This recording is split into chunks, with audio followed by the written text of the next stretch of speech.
And we are back with Stacy-Ann and Dr. Natasha. And if you caught the episode earlier this week, we listened to this incredible stories from both of you talking about your kind of journey to opting out, as you will, and how it perfectly led to so many other opportunities and to both professionally and it sounds like personally for you all.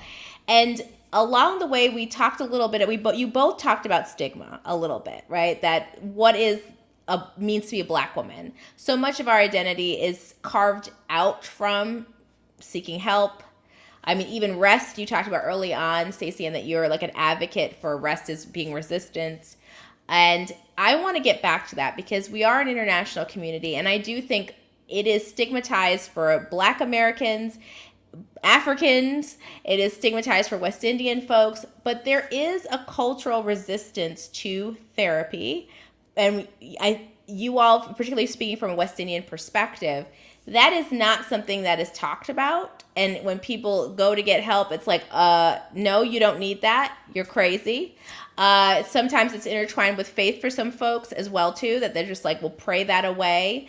And we now know that you can pray for sure, but it's not going to cure chemical depression or anxiety.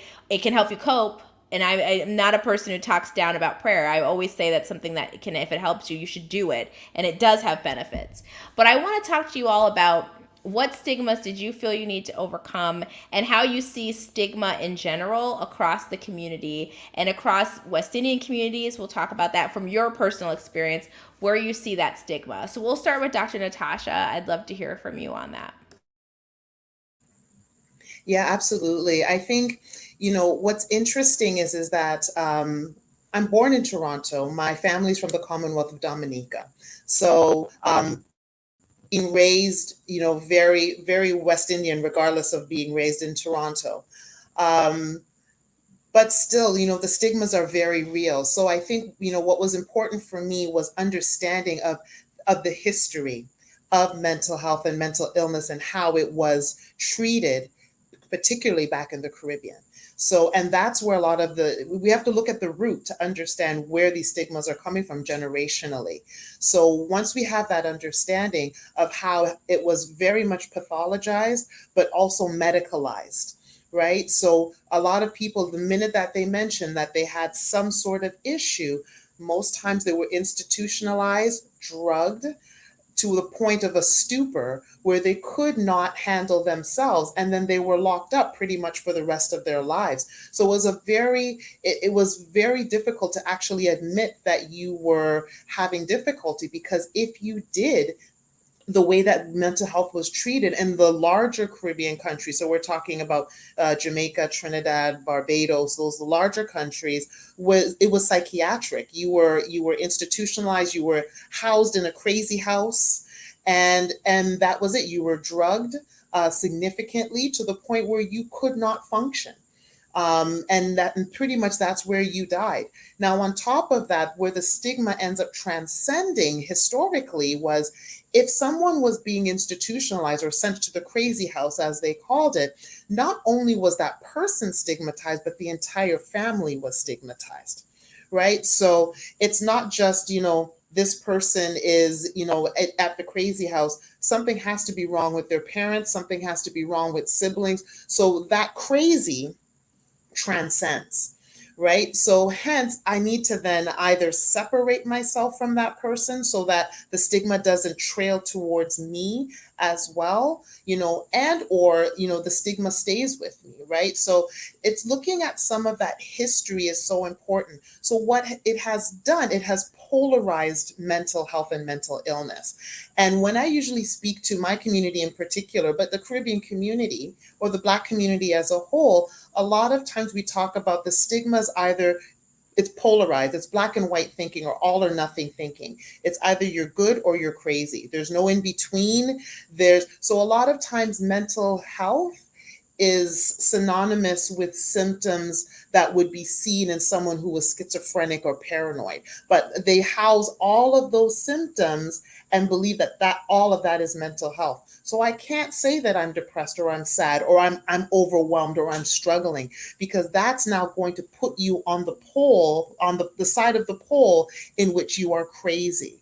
So hence, this is where the stigma has been entrenched, and hence where the education and the advocacy is now going to have to, take place to start to demystify a lot of what is going on here, right? And then, we have to also start to look at, because, the healthcare system has used Black bodies. If we even go there as well, it's been the use and abuse of Black bodies, especially with mental health and with medications and all of that kind of thing. There's going to be inherent distrust in the medical model, in the mental health system, and in taking medication. Why should I take this thing when for generations on end you've been using our bodies as experiments? And then, just go to the Tuskegee experiment, or go to, you go to Henrietta Lacks and the HeLa cells and all of these kinds of prominent historical events that occurred. It's no wonder that things like this continue to be stigmatized. So for me, it's important as a clinician, we have to look at history to understand what's happening currently, but then also having the ability to advocate for ourselves and being able to inform ourselves adequately, so that we're able to then really, because I usually tell people, I said, mental health and mental illness is the silent killer of our community, because the more that we sweep it under the rug, the more that we don't say anything, we're killing ourselves slowly. So it's basically information, and education is the key for us. Yeah, I 100% agree, and beautifully said that there's a stigma, but it didn't come out of thin air. It came from some very methodical, historical efforts to marginalize the Black community and the Caribbean community and all Black folks in general across the diaspora, and make us feel like mental illness it's all or nothing. It's extreme, and in the extremes there's the stigma, right? It's not just you have depression, it's that you have some major mental health disorder, which may or may not have been true contextually. So I appreciate that you taking us back into that piece, because I think that's really important to understand where it comes from, where it originates, to understand why it's so stigmatized. As a side note, shout out to Dominica. My mother's from Dominica as well, and so she'll be very excited to meet. It's a small little island, so we don't you don't see a lot of people from Dominica. So she will be very excited about that. All right, Stacy. Now going back on topic. West Indian people got to be proud. You got to shout it out. My mom would never forgive me. Back on topic for Stacy-Ann. For you, how would you talk about the stigma of mental health, particularly in the Caribbean community? I'm so glad Dr. Natasha gave you a bit of a history lesson, and I'm gonna piggyback a little bit on that history lesson too. So, for all my folks from the Caribbean, everywhere listening, particularly Jamaica, there is a hospital that's known for the mentally ill in Jamaica called Bellevue Hospital. That hospital was built centuries ago. And that hospital was built specifically to house our enslaved ancestors for whenever they were getting out of line. So there was a term given to the Black community and to our enslaved ancestors called drapetomania. So it's DRAPETOMANI, and it's drapetomania. It was labeled for our enslaved ancestors as the crazy ones. Those are the ones that wanted to flee captivity, because they figured something must be wrong with you for you not to want that life. And so if you rebelled, then they'll put you into this house, this Bellevue hospital that was created to punish, to murder, to assault, to do all sort of wickedness to us. And I grew up in Jamaica, hearing the term Bellevue that's used for the mentally unstable. And so you'll make jokes and be like, you're mad, Guana Bellevue, you're mad, Guana Bellevue. So we make fun of Bellevue. And when I heard the history of it, I cried. I literally cried so many tears. So if think about it, if you're working on the sugar plantation, you saw your colleague be dragged off into this place because they wanted to flee captivity, then it puts this notion in your brain that I can't do that, because then if I do that, that something like that is going to happen to me. So like Dr. Natasha said, if somebody in your family is like that, then the whole family is stigmatized. So then it creates this fear that is embedded in us, so we don't share our business because you don't know what someone else is going to say. And this is passed on from generation to generation. So we talk about intergenerational trauma. This is what we're talking about. So this is a part of why mental illness is such a silent killer, because we rather keep it to ourselves because you don't trust anyone. Or if you trust anyone, where are you going to put me? Where are you going to send me? So this fear has been created, and we're the disruptors. This podcast is a disruptor of that, because now we're changing the narrative. Now we are taking back our narrative. And now we are saying we are reclaiming our birthright, and we're saying no to this. We're saying, no, we are going to speak out, because when you speak out, this is what speaking does. Speaking out creates noise. When you create noise, you then create a community that now wants to create resources, and they come together. I like to use this example. One day I was sitting down, I was like, who was the first person that ate a non-ripe ackee? Because we're told that ackee in Jamaica, that's our national dish, is poisonous.